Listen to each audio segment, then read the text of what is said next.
Hey, what's up, everybody? I want to welcome you to another episode of the Dreamerspro Daily Recap, where we give you a recap of all of the hot topics that we covered that day. You can catch them in their long format and also catch it fully streaming for free on Apple Podcasts.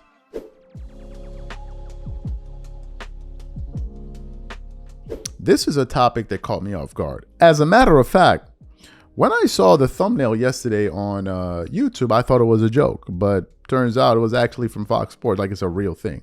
Now, as you guys know, Colin Cowherd is one of the big wigs in all of sports media, one of the highest paid guys, one of the best. We all know this, right? He's at the top, and we're talking about the top guys in sports media. What we also know about Colin Cowherd is that he's a Michael Jordan hater, right? You can just go look up some of his clips on First Things First and all of those shows when Jason Whitlock was there, Marcellus Wiley was there. He was always hating on Michael Jordan.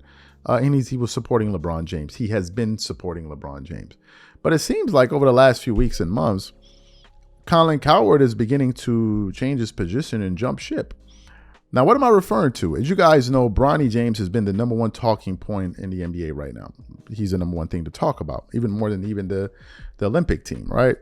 Everyone has been weighing in, giving their opinions on him. But yesterday, something happened that I just couldn't believe.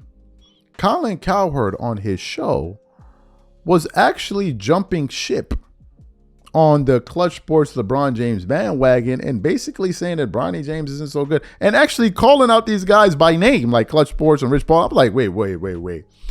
Are we still talking about the same Colin Cowherd here? This cannot be the same person. I was like, no, there's no way that this can be true. But it turns out it is true. So what we want to do now is want to play exactly what Colin Cowherd had to say on his show about LeBron and the Bronny James thing and Klutch Sports. And then we're going to come back and react to his comments. Take a listen to Colin Cowherd here. The second misuse of power we have seen this week, LeBron James and Klutch Sports. They engineered Bronny getting drafted with the number 55 pick. Now, it was a terrible draft, and anybody drafted there was going to be a G leaguer at best. But Bronny offensively doesn't even look like a G leaguer. It's been embarrassing. He's 0 for 14 on threes. He was bad again last night. Now, I do think athletically he can be a defender in this league. Maybe. But he would not have been drafted if not for LeBron James and Klutch Sports. In a good draft, can't draft him. This team, the Lakers, can't really waste draft picks. But they do need on-ball defenders. They're old in spots, expensive in others. He's cheap and can defend. That I don't deny. But in both the case of Nike and the case of LeBron James, they had power. Power can corrupt. Men tend to flex. Anytime they have power, they use it, misuse it, or abuse it. This classifies as misusing it. And this is the classic dad, the classic parent trying to muscle his kid to get a job that he didn't really earn and kind of getting in the way the natural flow of life. Usurping somebody, getting power, jamming a kid in. You know how many times I've been asked, hey, can you get my son, my daughter a job at blankety blank blank? And my answer is always, I can get him an internship maybe. I can't get him a job. They're not qualified. It hurts. It's painful. It's the truth. So both Nike, Klutch Sports, and LeBron had leverage. And in my opinion, this is the downside to it. Bronny's been sort of embarrassing so far. Now, the Lakers are in a position where the new coach, J.J. Redick, now has to go to the microphone and tap dance to make sure he says all the right things about Bronny. He's a development player. That's how we're looking at Bronny. He's certainly going to spend time with the Lakers. He will spend time as well in the G League. We're going to develop his shot. We'll develop his ball skills. He's already got a great feel. He has a really good instinctive nature on the defensive end. Okay, that's a good way of saying he can't shoot. Be careful when you accumulate power, how you use it. Just because you have it, sometimes it's best to let the natural flow of business work. Just let things play out as they would without your power. So you heard what Colin had to say there. I was very surprised to hear him talk like that. But this goes back to something I've been saying for a while now. and I'm going to reiterate the point I've been bringing up in the past. I feel that a lot of LeBron's power, or not his power, his power, but I also believe a lot about the way we view LeBron is based on the things that people say about him. I personally believe that this GOAT debate is a debate that's made up of a bunch of smoke and mirrors. That's just my personal view.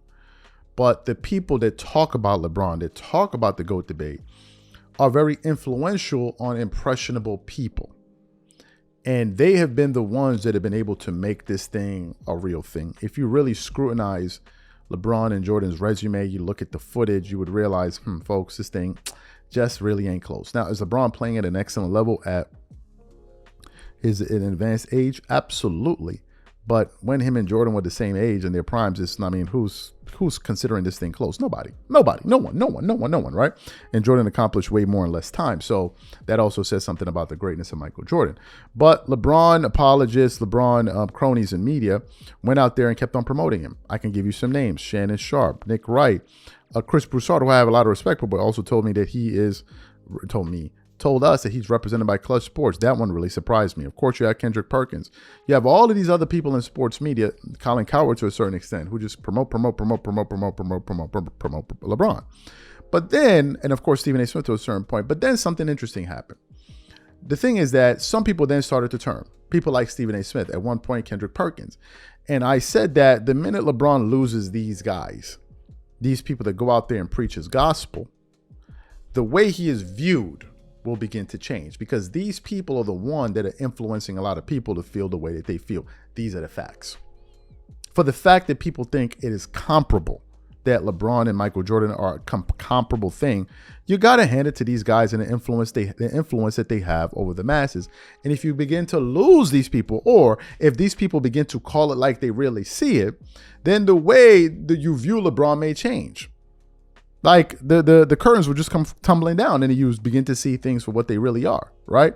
So to hear a person like Colin Cowherd, who has been a huge LeBron supporter and a very big Michael Jordan hater, for him to take this position publicly is surprising, because you seldom see it in big media. You seldom see it.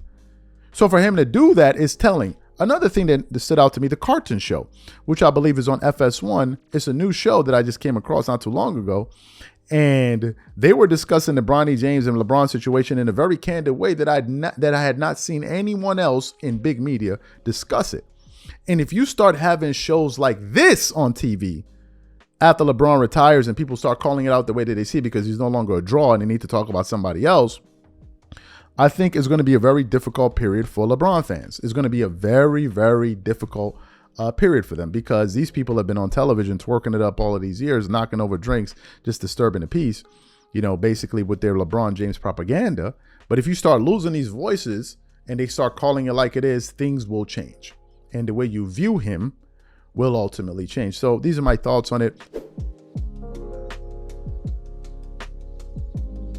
We see them today. We have a pretty interesting show in store for you guys. Before we get into it, please make sure you like the video and subscribe to the channel. Let's get into this topic here. So yesterday, we did a show just kind of giving some more of our thoughts on the breaking news that took place, I believe, 2 days prior, when we found out that Skip Bayless was no longer going to be at Undisputed after the summer, after 8 years with that network.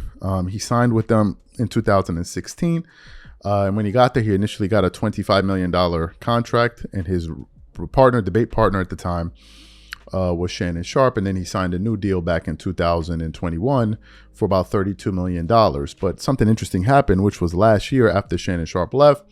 The show started to see a sharp decline in viewership, and then basically now it was averaging around 50,000 viewers a day, which is horrendous. When there were some days, ESPN First Take was experiencing over 700,000 viewers, right, with the addition of Shannon Sharpe.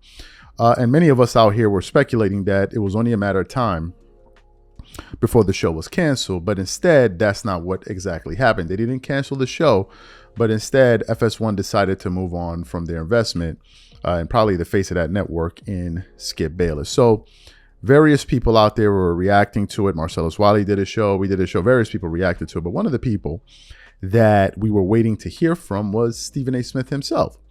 In the live that we did when we discussed this topic initially, I spoke about the impact that Skip Bayless had on people like Stephen A. Smith and Shannon Sharp by basically extending that olive branch, and then they took the opportunity and ran with it. And Stephen A. Smith then ultimately went on to become the face of ESPN after Skip Bayless left the network. So when it came time for Stephen A. Smith to react to it, I guess some people were thinking that he was going to kick Skip Bayless while he's down and all of that. But instead, Stephen A. Smith decided to take a very humble and gracious approach and basically spoke about the impact Skip Bayless had on the sports community in terms of sports media over his 4 decades of covering sports. So what we want to do now is want to play exactly what Stephen A. Smith had to say about Skip Bayless, and then want to come back and react to his comments. Take a listen to Stephen A. Smith here. Skip Bayless and I have not spoken in a long time. He's on that side of the fence. I'm on this side of the fence.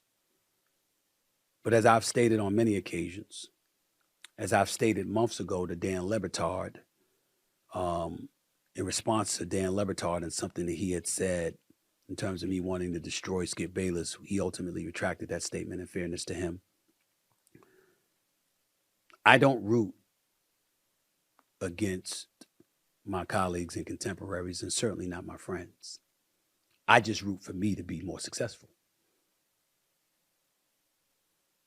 Being on First Take and wanting to be number one doesn't mean I wanted Skip Bayless to fail. Doesn't mean that I want to see him out of the business and out of the profession. And with the news coming down that he's departing from FS1, I have not called him. I'm not going to, because I know what this moment must be like for him. They can put out all the stories that they want to. Skip Bayless has a boatload of energy, and Skip Bayless doesn't want to walk away from anything. He lives, eats, and breathes sports. I don't know anything. I haven't called and asked anybody anything. What I know is that there is no way on earth that I can imagine him walking away. And I was watching some folks talk the other day, and including Marcellus Wiley, our former colleague at ESPN, and he had mixed emotions because obviously he likes Skip, but doesn't like Skip's trolling tendencies throughout the years. But Skip was always nice to him. He's fond of Skip, et cetera, et cetera. So he had mixed emotions. There were others who expressed the same thing. For me, it's sadness. Because I can't imagine that this is a happy time for him. There's a lot of positive things going on in my career and the place that I'm in. Skip Bayless has a lot to do with that. Who knows where I'd be had he not put me on First Take. Yes, we catapulted and we elevated and we became number one together, and that's true. But it doesn't happen if he doesn't push to make it happen. I'm not going to speak for Shannon Sharp. He can do that on his own. But I will quote him and what he has said to me on numerous occasions. No matter what happened with him and Skip Bayless, he's not going to let 6 years be ruined by 6 months.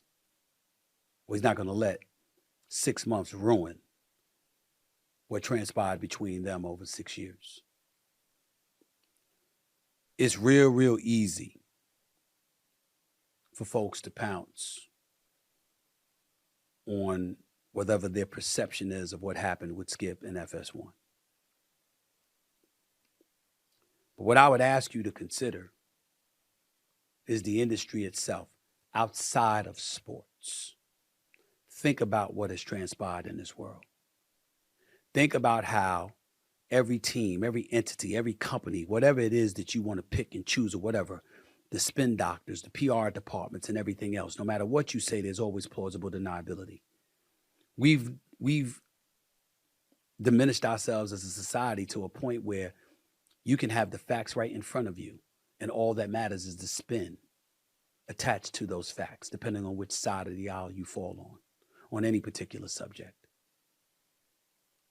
So what has ultimately born from all of that is debate. It's different perspectives and different opinions coming out. And a lot of times what I think people miss when they're talking about this industry, they're talking about a Skip Bayless or me or somebody else and trolling and using words like that. Well, number one, you're forgetting history.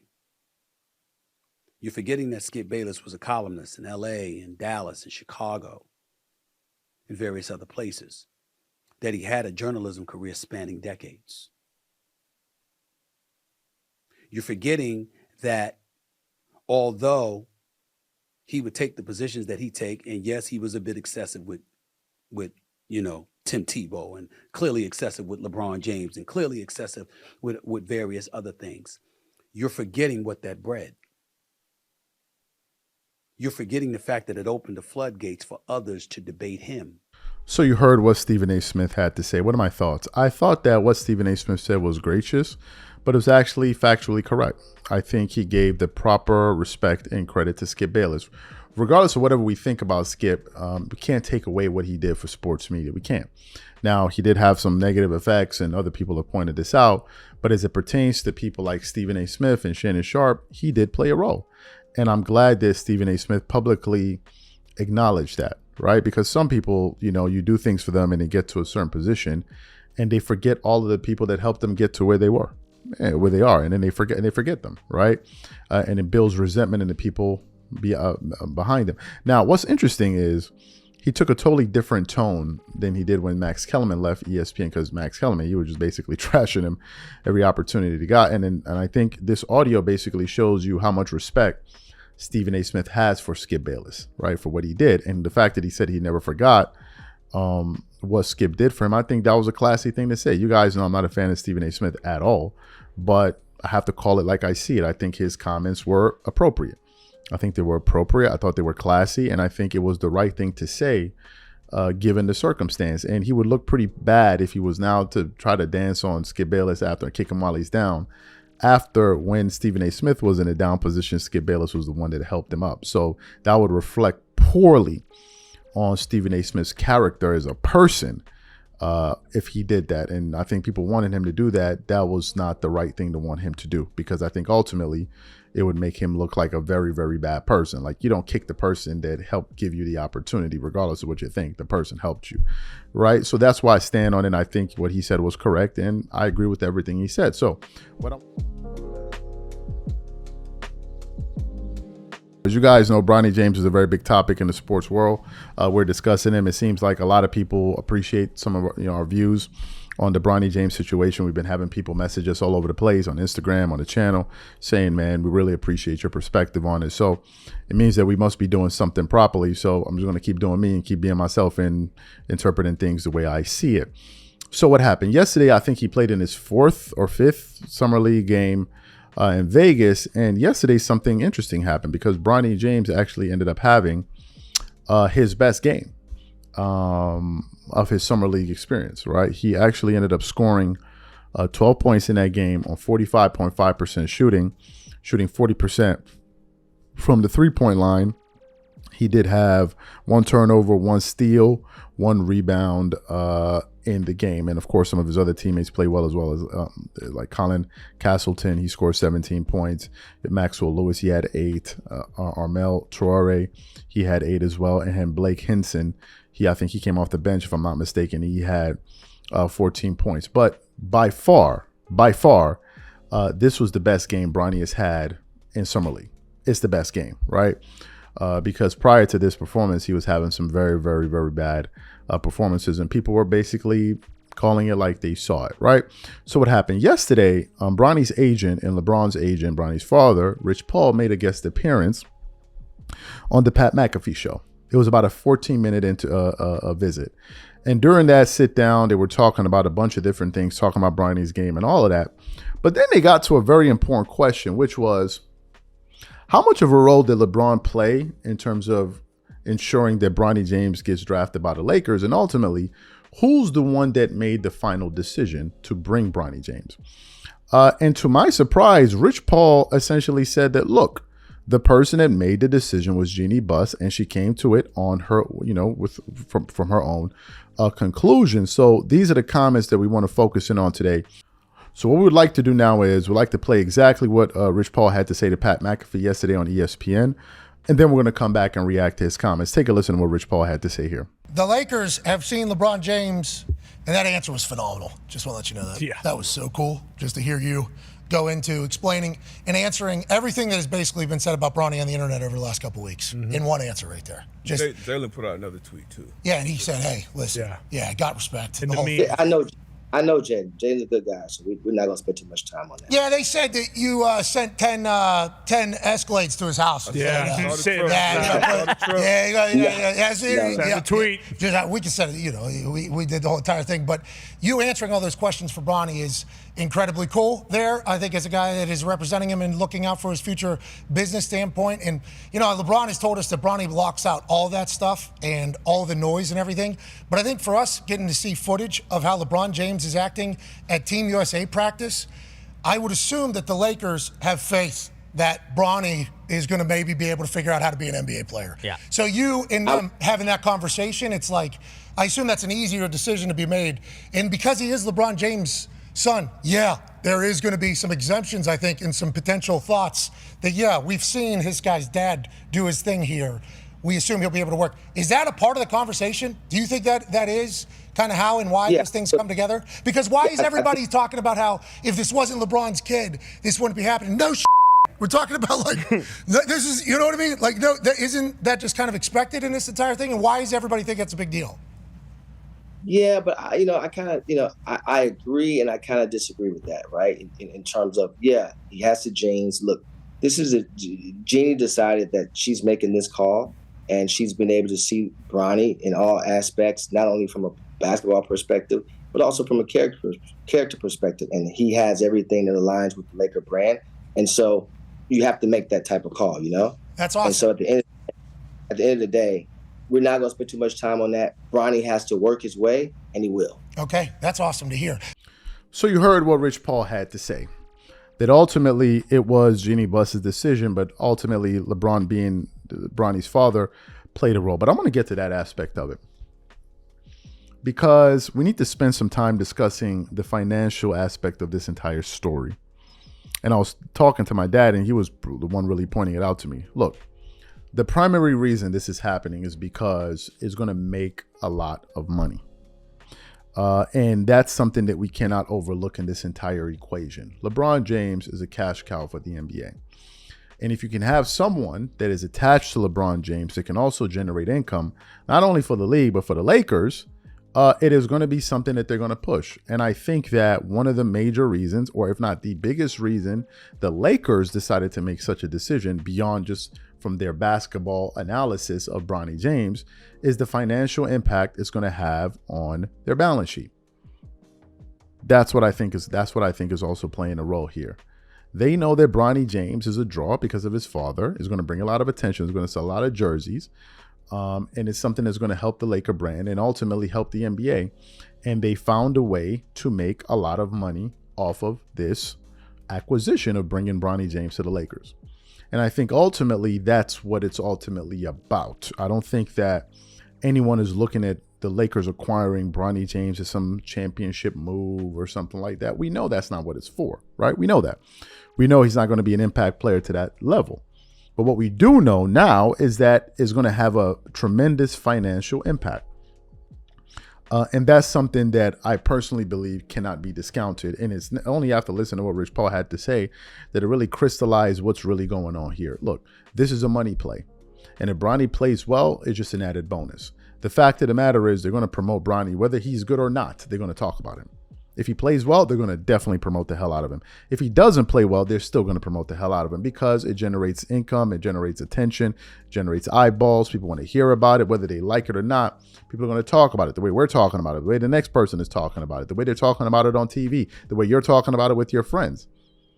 And it helps the Lakers, right? It helps the Lakers. It helps the Lakers brand. The Lakers are the marquee franchise in the NBA in terms of attention. Now, they're not the most valuable team in the NBA.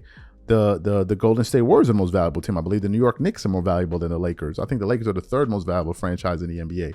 But in terms of marketing, they're the most marketed team in the entire. They're the flagship brand of the NBA, and that's why they constantly have to remain in the news because of their fan base, their market, etc., etc., etc.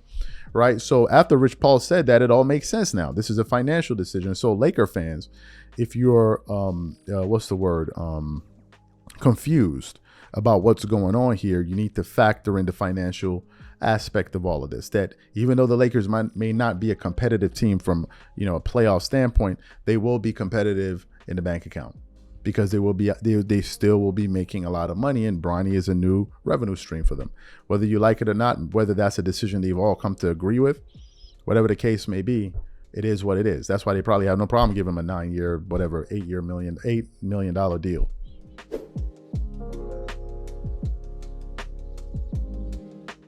As you guys know, ESPN is one of the companies that produces some of the people that give some of the worst takes in sports. They're known for this historically. And it's one of the reasons Kobe Bryant said that everybody knows at ESPN, they have nothing but a bunch of idiots working at ESPN. That's what Kobe Bryant said. And I think it's one of the reasons that they kind of do some of the things that they do with their rankings and all of that. But today we'd actually finished producing all of the content for the day, right? So I was just going through my phone and a picture popped up on my Instagram home feed. Again, if you're not following me on Instagram, my handle is CTABANZ. And it featured a piece that ESPN is doing, and it's called presenting ESPN Top 100, a list of the best 100 athletes of the 21st century, voted on by ESPN. Get this word, experts. And I look at the list, and I'm looking at it, and it goes top 100 athletes of the 21st century, voted on by ESPN experts. And the person I see on the thumbnail is Lionel Messi at number 3. The moment I saw Lionel Messi at number 3, I knew that we were in store for one of the most stupidest pieces of sports journalism content that we've probably seen in the last 21st century. And of course, who else would be better suited to create this piece of doo-doo? None other than ESPN. This is the list I want to get into. Let's get into the list right now. It has Lionel Messi at number 3. I was like, okay. So Messi is at number 3. So you already know this is going to be a dumbass list. They got Messi at number 3. They got Tom Brady at number 5. The guy that won 7 Super Bowls, that guy. He's at number 5. Number 7, they got Simone Biles. Number 8, they have Tiger Woods. Number 9, they have Usain Bolt. Number 10, they have Kobe Bryant. Number 12, they have Rafael Nadal. Katie Ledecky. They have Lewis Hamilton at number 19. They have Diana Taurasi at number 21. But who created this list? Who? There's got to be somebody that has not spent maybe 15 seconds outside of the United States. But that's not even an excuse. The reason it is not an excuse, because this list hasn't been made by just all Americans. I'm sorry to say it. As an American, we really find ways to embarrass ourselves globally. This is one of them. Nobody that has stepped foot outside the United States or that doesn't live in a bubble will think this list makes any sense. You have to live in a bubble to really believe that there's some credence to this list here. This is a clown show of a list. And people are even insulting ESPN. Let's go through some of them. This is the worst list ever made, and it's not even close. Somebody else said, Simone Biles over Usain Bolt? What? Another person said, it should start with Messi, CR7, then they got the rest. Somebody said they got Cristiano Ronaldo at 13. I don't even want to believe that's true. Another person said, this list is so garbage. Another person said, who's number 1? So I don't have to read the article. Another person said, Cristiano Ronaldo at 13. American journalists are, wait, hold on. Hold on a second. Let me go to ESPN.com. No. No. It can't be. No. Hold on. I got to go to ESPN.com. I got to know.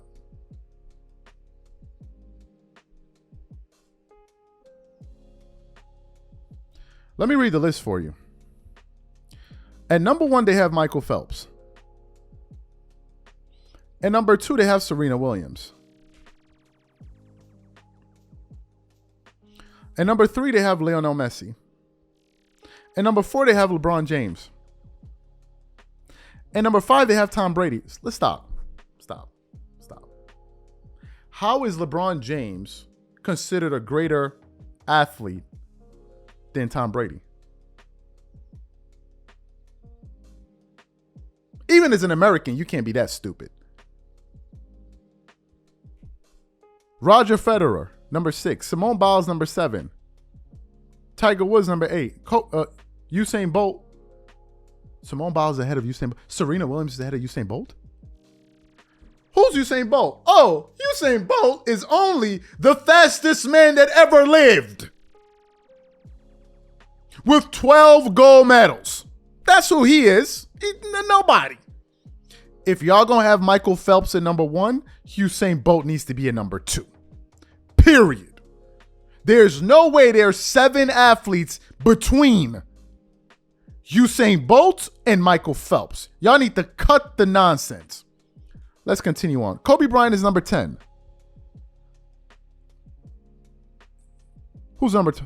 Rafael Nadal is number 12. Novak is number 11. Cristiano Ronaldo is number 3.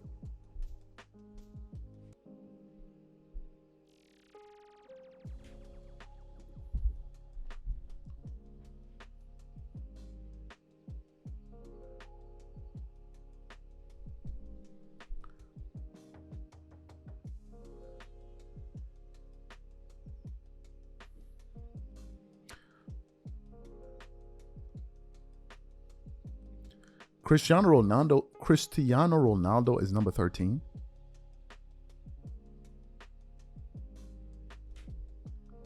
Cristiano Ronaldo is number 13. But these people are stupid. That's all you got to say. If you believe that this list makes any sense and you consider yourself a sports fan, you are a neophyte when it comes to sports. I don't care if you don't watch football. I don't care if you don't watch football. You can't be that stupid. You cannot be that stupid. You can't be that stupid. Not even as a sports fan, as a person. Because if you live on Earth, if you live on planet Earth, you will know that Ronaldo, at the very least, should have been top 3. At the very least. There is no way in hell you're going to say Michael Phelps should be number 1 over Cristiano Ronaldo. There's no way. The fact is, the people that should have been at the top should have been either Messi and Ronaldo. Then you start your list. You got to be a freaking idiot to put up a list like this. I think I read a comment and I read it on my phone. I'm trying to see where the person said it. Another person said ESPN is doing this to rage bait people. Rage bait, not even clickbait. They know their list is egregious, but they do it. Here it goes. It's under the comment that said, this is the worst list ever made and it's not close. The person said, nah, for real, this is bad. Definitely engagement rage bait. It worked. I'm pissed. This is the most embarrassing sports list that I have ever seen. And this is from the worldwide leader in sports. So the world must mean America. That's what it must mean. Because in the top 10 of their athletes, let me see how many Americans. Michael Phelps, Serena Williams, LeBron James, Tom Brady, Simone Biles, Tiger Woods, and Kobe Bryant. So 8 out of the 10, if I got this right, 1, 2, 7 out of the 10 are foreigners. I mean, Americans. 3 are foreigners, but you got to be stupid. You got to be a idiot to put out a list like this. But you're an embarrassment to anybody talking sports. How you don't have Cristiano? Okay, so what I've understood about this list, winning doesn't matter. What matters is who's doing the winning. How is LeBron ahead of Tom Brady, who has 7 Super Bowl rings? How? LeBron is 4-6 in the finals. How? How was LeBron ahead of Usain Bolt? How was LeBron ahead of Kobe? How is he ahead of Cristiano Ronaldo? How was Serena Williams ahead of Usain Bolt? What about Lewis Hamilton? I mean, all he does is have 7 championships, drivers' championships in Formula One. You think Formula One is easy? They only have about 16 drivers in the world, or 18 drivers in the world that can fill in those seats. That's all. That's all. And it's a sport people can actually die, you know? People can actually lose their lives.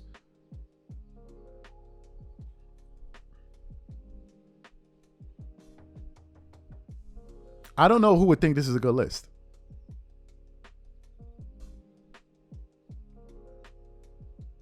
Lewis Hamilton is number 19. Lewis Hamilton is behind Shaq, behind Patrick Mahomes, behind Tim Duncan, behind Stephen Curry. Lewis Hamilton's behind Stephen Curry. What? They're using Lewis Hamilton to promote the entire Formula One to the United States. Just him. They're using Lewis Hamilton to promote an entire sports in another country.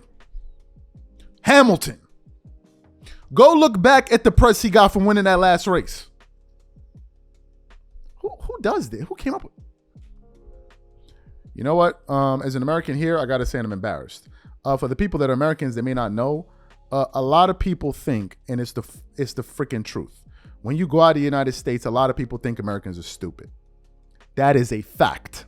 If you live outside, as somebody that studied outside the United States, went to college outside the United States, people would always come up asking me, why do Americans say these type of stuff that they say? Why do they say this? Why do they say that? And I will be forced to sit up there and defend it. This is an embarrassment. There's no way you can call yourself a fan of sports. I don't care if you don't follow the sport, that you will put out a list like this. The only reason you'll put this out is to gain engagement. And to me, I think this is one of the worst things that ESPN has ever produced. I don't care who it is. I don't care if you don't watch football.